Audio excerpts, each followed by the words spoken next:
now.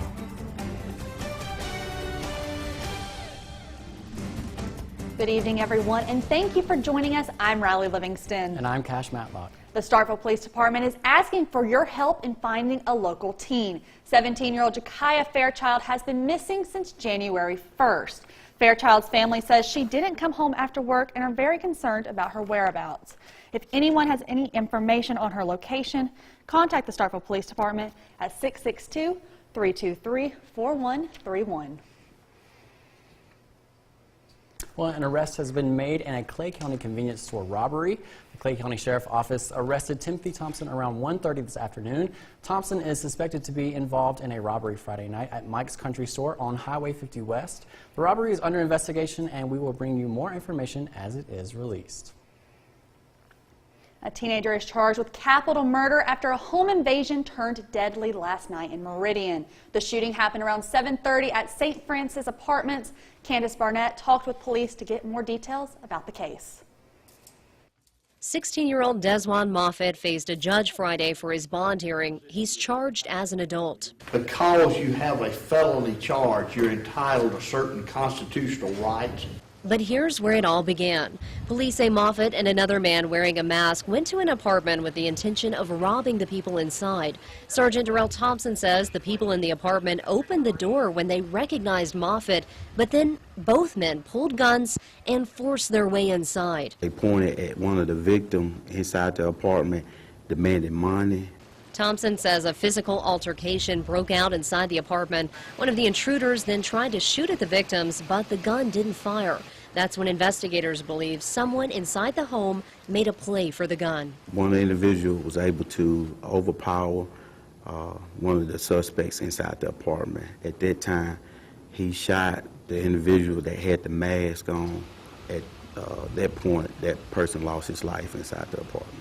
Coroner Clayton Cobbler identified the person who died as 22-year-old Randarius Martin. He died from multiple gunshot wounds to the chest. Although Moffitt wasn't the one to shoot Martin, police say he's responsible for the man's death. A judge did not grant bond to Moffitt at the hearing. He doesn't have an attorney today. We're trying to give him his constitutional protections today. And he's 16, certainly doesn't need to be out in the community right now charged with that type of act. Moffitt's preliminary hearing is scheduled for next week. White House officials and congressional staffers met on Saturday, hoping to break the impasse in the government shutdown. Mola Lingi has the latest from the White House. As the partial government shutdown began its third week on Saturday, Vice President Mike Pence, Homeland Security Secretary Christian Nielsen, and Presidential Advisor Jared Kushner arrived for talks with congressional aides. Our aim will be to find a solution, not just simply to end the government shutdown. After the meeting, the Vice President's office issued a statement calling the discussions productive, and both sides plan to meet again on Sunday. On Friday, President Trump made clear he is standing his ground on the border wall and said the shutdown could continue for months or much longer. Absolutely, I said that. I don't think it will, but I am prepared. After his meeting with Democratic leaders, the president also told reporters he could use emergency powers to divert Pentagon funds to build a wall. We can call a national emergency because of the security of our country. Saturday morning, Mr. Trump tweeted the Democrats want billions of dollars for foreign aid, but they don't want to spend a small fraction of that number on properly securing our border. Figure that one out. As Washington tries to figure it out, the shutdown is taking its toll on about 800,000 federal workers across the nation, like these federal corrections officers in Massachusetts. The fact that I have to wait for a check that's going to come, even though I have to show up every day, is just disgraceful to me. You have to prioritize certain things, feeding your family, the gas to get to work, potentially heating your home. On Friday, a group of federal employees held signs and chanted outside a federal office complex in St. Louis, calling for an end to the shutdown. Mola Lingi, CBS News, the White House. Well, on Saturday, House Speaker Nancy Pelosi issued a statement saying next week House Democrats will begin passing individual appropriations bill to reopen all government agencies, starting with the appropriations bill that covers the Department of the Treasury and the Internal Revenue Service. Now it's time for our first look at our forecast with meteorologist Jacob Riley. Hey, Jacob. Hey there, Cash. It was a nice day across the area today. It's a nice night right now, too. A lot of people out here in downtown Columbus. Clear skies tonight. It is going to get a little chilly, though. We're already in those lower 50s and upper 40s across the area. Those temperatures are going to tumble, and we are going to see some fog begin to move into our area late. All of the counties here that are in gray are under a dense fog advisory until 10 a.m. Sunday morning. Visibility could be reduced to 1/4 of a mile in some locations, so just be careful as you head out the door early tomorrow morning. We will drop down to an overnight low of around 37 degrees as you wake up there on Sunday morning. That fog is going to be widespread tomorrow morning, so just be careful. It will clear up Sunday afternoon, though, Cash, with that sunshine sticking around for at least the next couple of days. All right, thanks, Jacob. Well, if you're anything like me and Riley, you may be looking for tips to help you achieve your health and wellness goals for the new year. And if so, you may be considering the ketogenic diet. And just in time, Saturday is the first ever National Keto Day. The Vitamin Shop has officially declared the day to bring awareness to health benefits of ketogenic lifestyle, a trendy, healthy fat, low carb diet that touts weight loss, blood sugar maintenance, and even cognitive support. Think salmon, avocados, and eggs, sugar, grains, fruits, and starches. Those are all off the menu. So observe Keto Day today by giving it a try. Whip up your best keto meal and share it on social media with the hashtag National Keto Day. I think that's something that a lot of people are looking into right now. And every new year, thousands of people make New Year's resolutions. However, according to BusinessInsider.com, 80% of New Year's resolutions fail by February. But some people in our area don't fall into that number. Well, that's right. Kay Assand and Pam Sykes are two local women who don't know each other, but they have one thing in common. They've both made a drastic lifestyle change, and they've both been committed to these changes for almost 2 years now. I'd gotten to a point in my life where I was retired, and so I was at home sitting, and the more I sat, the worse it got, and I have back problems and knee problems, and of course the weight did not help, and got very depressed, and just finally got tired of it all and said, I've got to do something. It's got to come from me, because I don't want to live the rest of my life like this. Kay Assand, a resident of Starkville, made a decision in September of 2017 that would impact her life for the better. Over the past year, she's lost 74 pounds, and she plans on losing 50 more before the end of 2019. But she says it wasn't easy to do. I was so heavy, I couldn't do, my joints would not let me do the treadmill, the elliptical, but it hurt too bad. Physically, I hurt. So I started in the water, and then we dropped, and now I'm out of the water onto the gym floor doing things that I would not have done, but I could not have done before. Kay says there are some days when finding the motivation can be hard. I make myself do it for the, even when I don't want to. You just have to make yourself do it. That's just part of the journey. But it's not all about going to the gym. In Columbus, Pam Sykes has been an active gym member for over 10 years. But 2 years ago, she knew she needed to do more. So I try to focus on lifestyle changes and little habits that make a difference. And the most important thing to me is if there's no junk food in the house, you can't eat junk food. Pam says newer, healthier habits will eventually take the place of the old ones. Then as seeing results, it was easier to sustain it. And, now it's clearly become my habit. But when it comes to picking a routine for the new year, experts say don't overdo it. What we try to strive for is what works in your life. What can you commit to doing every single day, every single week for the long term, and that's going to help set you up for success. So consistency is key. And for anyone thinking of living a healthier lifestyle this year, both women say the important thing is to just try. Biggest thing is just dive in. You will never know until you try. If you don't try, you'll never get anywhere. Now, Riley, both women also say that finding a gym home that has a comfortable and encouraging atmosphere is also vital to making a lasting change. A chase shows a U.S. Marshal being dragged by a vehicle. The latest on that after the break. Welcome back. A Texas man appeared in court Friday accused of killing 3 children, including a baby. 27-year-old Junaid Mahmoud was arrested Thursday in Clear Lake. Authorities say he shot his girlfriend in the head after killing her 3 small kids. One was 5 years old, one 2 years old, and one just 2 months old. They were found with multiple stab wounds and showed signs of blunt force trauma. Police say Mahmoud confessed to 911 dispatchers. Mahmoud's girlfriend, 24-year-old Kamaria Nelson, is in stable condition after undergoing surgery at a Galveston hospital. Well, a 4-year-old girl in Missouri was killed Friday when she was hit by a police cruiser. According to the crash report, an officer was trying to park on the sidewalk near a high school in Columbia so that she could watch students get onto the school buses. And the report says 4-year-old Gabrielle Curry was walking on the sidewalk at the time and was hit by the officer. Now, the girl was taken to the hospital where she later died. And the city says the officer is on administrative leave, which is protocol. The delivery company DoorDash is teaming up with General Motors to test self-driving cars for food delivery services. GM subsidiary Cruise Automation, which makes technology for self-driving cars, will automate Chevrolet Bolt electric vehicles for the tests, which will take place in San Francisco. Selected DoorDash customers will be able to order groceries or meals from restaurants using the service. There will be a so-called safety driver on board during the test to take over in case of an emergency. DoorDash and Cruise said in a statement that they will use the test service to evaluate operational and safety aspects of the automated delivery program. Well, Illinois State Police have released dash cam video of a high-speed chase from last year. That video shows a U.S. Marshal being physically dragged by the vehicle being chased. Here's the story. Just east of Barclay Road, Sangamon County.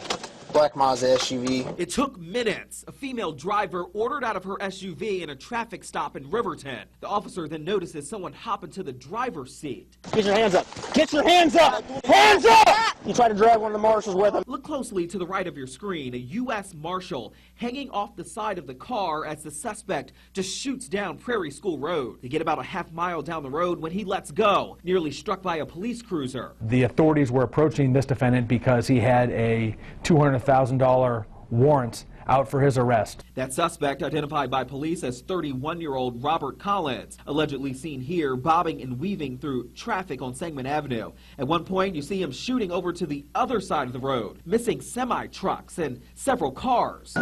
Heading now westbound down Sangamon Avenue, bounce off the guardrail. He's heading the wrong way into traffic.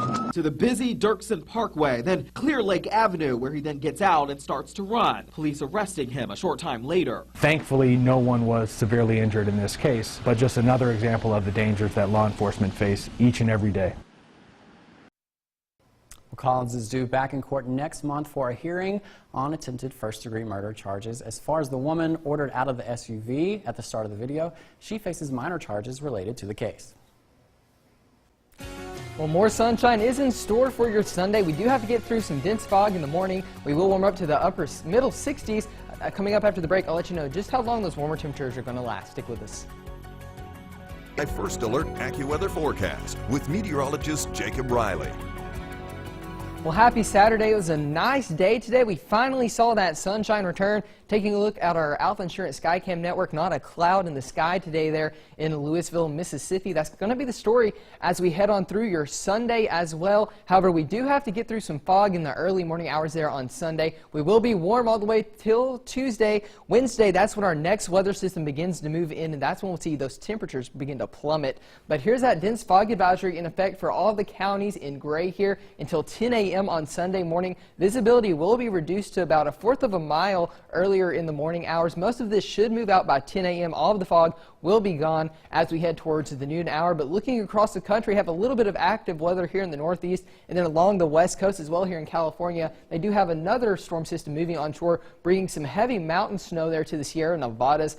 And for us, it's looking good. We have that high pressure beginning to move in. It's going to be chilly tonight, though. We are going to drop down to a low of 37. That dense fog will begin to move in late. Those winds are going to be calm, though, so nothing to worry about in terms of winds overnight. As we go throughout the morning tomorrow, starting off at 37 sunrise at noon, all the way up to 56, 63 is what we're going to top out for your Sunday with that sunshine sticking around area wide. And then Sunday night, we will eventually see that fog begin to move back in. But Sunday, this picking up on the fog here early in the morning. We clear out by the afternoon, sunshine across the area. Then as we go into Monday, we are going to see this weather system begin to pull through our area. As it does so, we could see a few scattered showers across the region late Monday night into the early morning hours there on Tuesday. But after that, that's whenever we're going to see those temperatures begin to drop as we head on into your Wednesday. But again, Wednesday is going to be sunny, but we are going to be cooler as well. There's that front again moving through on Monday, bringing us those showers. No severe weather is expected.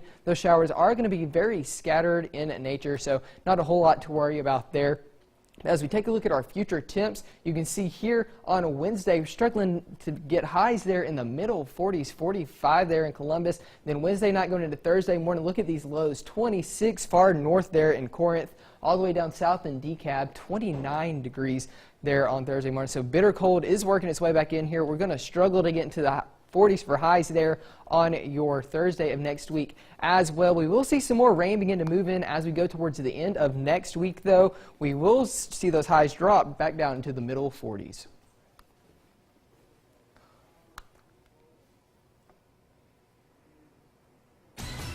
SEC basketball season is here and the upsets are already underway. Highlights from Tuscaloosa next in sports. With Tom Ebel. For the fourth straight season, the Alabama Crimson Tide and Clemson Tigers will meet in the college football playoffs. More than half of the championship games in the history of the playoffs features these two teams. Dabo Swinney and Nick Saban say the SEC versus ACC rivalry is the result of consistency. We're two programs that have been the most consistent over the last probably 9 years, I guess, 8 or 9 years. And I think that I have a great respect for what he's been able to do. Rivalries sort of get promoted by, really good teams, really good programs, playing each other because those games have a tremendous amount of significance. 13th ranked Kentucky visiting Tuscaloosa, taking on Alabama. Early on, Dazon Ingram finds Donta Hall inside for the finish and the foul, earning 3 the hard way. And back comes Alabama. Tevin Mack is going to go off the screen, step back triple there. Nice key finish with a game-high 22. And then more transition buckets for the Tide. Herb Jones, he's going to find Donta Hall. That's the way you throw it up there for the big fella. Two-hand finish with authority, and it'd be last chance for Kentucky at the horn. They're going to get a shot off right here. Nope, off the front iron. Alabama knocks off the Wildcats 77-75. Tide improved to 10-3 with the SEC opening win. More SEC basketball. Tennessee absolutely annihilates Georgia 96-50. Grant Williams with the stat book stuffing 18 points, 8 rebounds, and 5 assists. Tennessee shown why they're number 3 for a reason. Let's go to Pontotoc for the Tangle at the Trail. Lafayette taking on two-time defending 3A state champ Choctaw Central. Early on, right off the tip, Tyrone Saunders gets it to Melanie Thames for the lay-in. Lady Warriors with the early lead. Lafayette's turn off the fast break. Maria Holland finds Azaria Buford down the court for the bucket. Later on for the Choctaws, great basketball game early on. Thames drives inside. Nice crossover there. Finishes. Silky touch inside. Back come the Lady Doors. It's Buford again. She goes coast to coast in transition. Nice carry over there for the for the bucket. And then more from the Lady Warriors. Keidra Denson. Pull up triple. Hand in her face. Doesn't matter. She'll take all 3 of those. And later on for Lafayette, Kamaya Dixon drives. Spins. Nice up and under. She'd missed the layup, but she'd clean up her own mess. That's the way you battle inside. Gets the rattle to go. Choctaw Central, though, edges Lafayette 43-42. 3-time defending state champ Ingomar taking on the home Lady Warriors of Pontotoc. Early on for Ingomar, Garabeth Self finds Ashley Forrester for the triple. She'll take all 3 of those, and the Lady Falcons have an early lead. Pontotoc would answer. Amber McCoy finds Samia Brooks inside. It's a nice finish. Another rattler to go for 2. Later on for the Lady Warriors, Allie Beckley finds Dee Dee Shepard. Top of the key, hand in her face, doesn't matter. Tickles the twine with the triple. And then second quarter, Ingomar down here. Carson Grisham drives inside, finds Sanea Finley for the score for 2. Really good basketball up at the Tangle at the Trail today. It will continue. Pontotoc Beckley finds McCoy down the court, pulls up, mid-range Jay goes, and more from Ingomar Self drives right to the rim, into the land of the Giants for the 2. Pontotoc gets the win 51-46. Take a look at the hoop schedule for this week. Coming up tonight, Ole Miss on the road at Vanderbilt for its SEC home opener on the men's side, 7:30 tip. We'll have more from that game coming up at 10 right here on WCBI Sports. Then big day tomorrow for women's hoops. Ole Miss at home against Arkansas, and Mississippi State, their home SEC opener against 16th ranked Kentucky. Those games at 2 and 4. The Bulldogs, they'll have to wait until Tuesday until their SEC opener when they travel to take on South Carolina. That does it for sports. We'll last few forecasts coming up next. Well, that sunshine has finally worked its way back into our area. It's going to stick around for at least the next couple of days. However, there on Monday afternoon, we could see a few more rain showers begin to move into our area. That will be later in the day on Monday. Sunday morning, though, you need to really pay attention when you're out on the road. We are going to have some pretty dense fog move in. We have a dense fog advisory in effect until 10 a.m. Sunday morning, so just watch out for that as you get out on the road, and then that colder weather begins to move in as we go into next week. I'm just hoping we get some drier weather soon. Yes. Well, we hope everyone has a great night and joins us back here at 10.